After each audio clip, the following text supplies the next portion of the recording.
waa dembi in shirkadu intay isu tagaan ay ku heshiyaan waxban ku qaaliyeena waa la socotaan in tallaabo adag laga qaaday shirkadihii furinka waxaa halkaa ka muuqata madax adayg waxaa halkaa ka muuqata inaan sharciga loo hoggaansamayn waxaa ka muuqata halkaa in ay isticmaalayaan madax adayg taasina qaranka jamhuuriyadda Soomaaliland waxay ku tahay runtii waxaan loo dulqaadan karin gudoomiyaha komishanka tamarta qaranka Soomaaliland Axmed Faarax Cadare ayaa waxba kama jiraan ku tilmaamay go'aan iyo wargelin ay soo saareen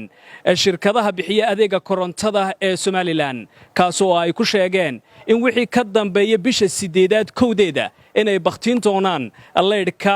saacadaha 12 habeenimo ilaa 4 subaxnimo gudoomiye Axmed Faarax Cadare ayaa xaraan ku tilmaamay go'aankaasi waxaanu sheegay in haba yaraatee aan la damin karin leedhkaasi waxaanu sidoo kale uu sheegay inay tallaabo ka qaadi doonaan haddii ay fuliyaan go'aankooda waxaa soo kordhay saa la socotaan anigoo tix raacaya warqadii ka soo baxday guddida dhaqaalaha ee golaha wasiirada oo uga mahadnaqayno oo in muddo aba ku dhex jiray shirkadaha iyo komishanku si ay meel u soo gaari lahaayeen in tacriifta wixii macquul ah marka la xisaabtamo meel la isla dhigo oo runtii shirkadaha iyo komishanku muddaba dhex socotay ay soo dhex galeen meel aad u wanaagsan oo qurux badanna runtii oo uga mahadnaqaynana ay soo gaarsiiyeen go'aan qaran oo afkooda ku hadlayaanna ay soo saareen shalay subaxii waxa ayaan darro ah in ay shirkadihii leydhku iyagoo magac isticmaalaya aan lagu midaysnay weliba ay ka daba hadlaan oo war-saxaafada ka soo daba saaraan golihii wasiirada waxaa halkaa ka muuqata madax adayg waxaa halkaa ka muuqata inaan sharciga loo hoggaansamayn waxaa ka muuqata halkaa in ay isticmaalayaan madax adayg taasina qaranka jamhuuriyadda Soomaaliland waxay ku tahay runtii waxaan loo dulqaadan karin waxaa la socotaan oo ay ku sheegeen oo khalkhal geliyey mujtamacii ilaa xalay ilaa maanta inay leydhkii waanu daminaynaa saacado go'aan marka laga bilaabo bisha Oktoobar wadeeda sida dastuurku inoo sheegay qaranka jamhuuriyadda Soomaaliland utilities waxa la yiraahdo leydhkii biyaha iyo waxa weeyaan qaranka ayaa iska leh xukuumadda hadba cidii markaa nasiib u yeelatay ee ay hogaamisan liismada la siiyo u shaqeeya ayaa uga wakiila haday markaa xilkeedu gudan waayaan waa arrin qaran waxa stakeholdersku waa shacabka waa xukuumadda iyo cidii markaa fursad loo siiyay inay shaqada qaranka u qabtaan nasiib bay u yeesheen inay qaranka shaqada qaybta u hayaan waana xukuumaddu ku ilaalinaysay siyaasadda qaranka in la horumariyo la kobciyo markay noqoto xukuumadda iyo markay noqoto saaxiibadeena caalamiga ah aad baa runtii loo tixgeliyay la dhaqaale geliyay maanta waxay ahayd inay arrinkaas ku hadlaan oo ku qaran jab waa ku samcad darro waxaa la socotaan in mas'uuliyadda leydhku shayga ugu qaalisan ee mujtamaca taabtay tahay waxaa uga wakiila komishanka tamarta qaranka Soomaaliland oo jaangooyinta qiimaha liisamada iyo wixii la tacaqula xukuumaddu iyo qaranku iyo dastuurkuba u xilsaaray taa macnaheedu waxa weeyaan shirkaduhu kuma dhawaaqi karaan mana jaangooyin karaan qiimo aanay kala tashanin komishanka oon xisaab iyo wax ku soo baxa aan la isla meel dhigin sida aanu komishanku kaliya intuu isku soo taagaan ugu dhawaaqi karo marka saasay u tahay waa in la helaa xisaabtankii dabta ahaa qarankeenuna uma baranin dhibaatada halka ka taagtayna waa halka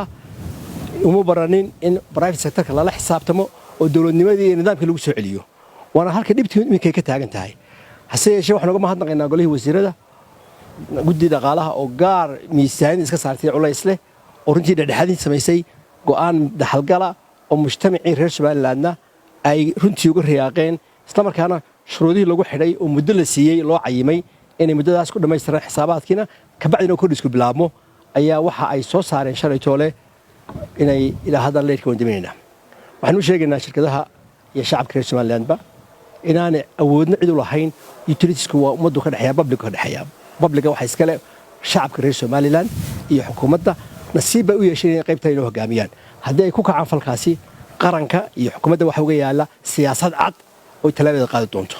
waxa kale oo aad iyo aad marka u danaynayo oo taagan reer Soomaaliland cidda ka fara badan oo gaabka u arkay inay tahay fursad ay banaynayaan muddada gaaban ay leeyihiin waan daminaynaa ciddii buuxinaysay waxa weeyaan xukuumadda iyo komishanka waxay u diyaar yihiin inay ku soo dhaweeyaan oo ay u siiyaan liisamadii waxaan leenahay shacabka reer Soomaaliland anigu waxbaan tabayaa waxaan filayaa inay shacabka la tabi doonaan marka laga hadlayo komishinada marka laga hayo golaha baarlamaanka saddexda xisbi qaran iyo marka laga hadlayo culimaadudiinka iyo baarlamaankuba intuba waxay matalaan mujtamaca waxaanay ka wakiil yihiin shacabka reer Somaliland dastuurka waxa la wixii ka hor imanaya danaha shacabka reer Somaliland waxa ka dhigaa null and void waa dambi in shirkadaha isu tagaan ay ku heshiyaan wax markuu qaaleeyna waa la socotaan in talaabada laga qaaday shirkadihii furinka oo qaarkood la xidhay hadday kalifayso sharciga ayaa sareyn doona waxaan si tabayaa oo la shacabow waxa weeyaan golaha baarlamaanku xaq bay u leeyahay wala soo dood shacabka matalaan saddex xisbi qaran codka u kala dheereeyaan shacabka waxaan leenahay markay noqoto arrimaha qaranka ama lagu soo duulo ama shacabka dinta lagu ilaalinayo waa waajib ina saaran inay maca saxaafadu u doodo oo ay muujiso marka waxaan leenahay wala tabayaa culimaadudiinku way og yihiin wana ogsoon yihiin wana maalin jimca ah inaan loo heshiin karin shacabka dulsiibada lagu qaadanaya qofka muwaadinka ee business xor buu yahay wixiisa ku iibiyo waxa uu doonayo xaq buu leeyahay haddii markaa qofkaas ku qaato waxa qaaliga nasiib uu leeyahay laakiin inta la isugu wadi baadaan saa ka dhigno waa islaamka ka soo horjeedaa shariicada islaamka ka soo horjeedaa tagaalada ka soo horjeedaa tadadmay ka soo horjeedaa mana dhici karto cidii markaa halka buuxin weyda waxay u agtahay wiil markaa in talaabadii sharciga xukuumadda ay qaadi doonto waxaan ka socdaa telefishinka CBA World Banku lacag gaadhisa 40 milyan oo dollar ayuu ku maalgeliyay shirkadaha leerka Somaliland maadaama uu dareemayo baahida hadda timid ee qaaliyowga amba isbedelada cimiladu ay keeni karaan Somaliland dadkeedu sida la wada ogayay waa dad adeeg ku shaqeeya xoolihii way ka dhamaadeen abaara laay sidoo kale beerama haystaan oo wax soo saarkoodu ma fiicna bal talaabooyinka idin ka qorshaysan ee ka dawlad ahaan aad qaadi doontaan maxaa waa maalin jimca ah warbixinta dadka inaan leerkii la dabin karin haddii la dabinayna ciddii buuxinaysa ay joogto qarankuna wuxuu qorshe ugu talagalay ayaan shacabka ku dejinaynaa xukuumad baa idin joogta arrintaasna maanta ka hadlaynoo nimi tani waa dood badan bay u baahan tahay discussion fara badan mar kale insha Allah taala tafatira maadaama salaadii jimcaha taagan yahay sameeyna waxaan leenahay cibaadada Allah inaga aqbalo ilaahay qaranka inoo mideeyo awoodda inoo mideeyo waxaan kaloo jecelahay inaan shiraahdo mar walba culimaadudiinka iyo dhaqankuba waxay dhexdhexaadiyaan dad qabiil iyo siyaasad isku qabta dantii qaranka iyo shacabka ee ummadda taabanaysay maxaa loo iman waayey maxaa looga hadli waayey taasoo qabdiin taag salaam alaykum xamse xayd wararka laanta afka Soomaaliga ee CBA TV Hargeysa